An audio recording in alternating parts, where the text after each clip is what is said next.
L'insomnie. Des musulmans hurlant leur colère dans la tiédeur d'un soir d'été. Où l'ai-je lu hier?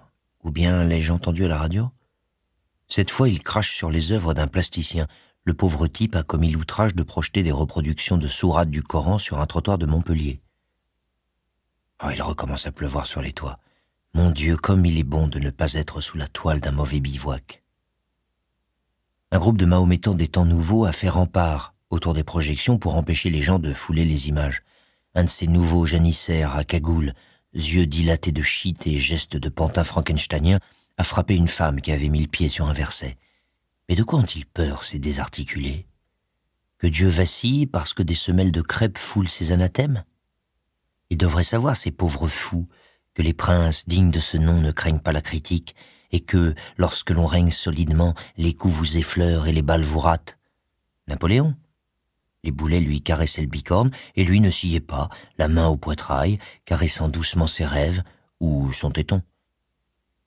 Il faut vraiment à présent que ces islamistes se pénètrent de l'idée que le récif corallien se moque des rages de la houle. Il faut qu'ils découvrent la valeur de l'indifférence. J'ai cette épine dans le dos à hauteur des omoplates, comme si j'avais reçu un coup de poinçon. Pauvre César assassiné. Le stylet a dû lui faire un mal de chien. On ne parle jamais de la douleur des puissants, on parle de leur chute, comme s'ils n'avaient été rien d'autre que des statues de marbre abattues de leur socle. Serait-ce la course de samedi? J'ai dû m'écrabouiller un disque lombaire. Ce Paris-Versailles, quelle laideur tout de même, des milliers de gens courant dans le désordre, hagards et vêtus de collants fluo et de marcelles synthétiques, une abomination. Ces marathons urbains sont l'illustration dominicale de la maladie mentale moderne. 20 000 hamsters échappés de la cage donnent leurs petits assauts gothiques sur le bitume. Il leur manque la roue de plastique. Et la Tunisie? Est-ce qu'une seule voix de la cléricature pileuse s'est insurgée contre le procès de la jeune fille violentée par 2 policiers? Que lui ont-ils reproché déjà, les juges? Ah oui, posture indécente. Les premiers se jettent sur elle, les seconds la jugent. Ah, Dimitri Ivanovitch Nekhlyudov, comme ils sont loin de toi, ces pourceaux. Toi, au moins, tu tentes de sauver l'accusée que tu as séduite et qui se retrouve au tribunal par ta faute. Mais Tolstoï n'a pas écrit le Coran. Ils sont hideux, ces pharisiens.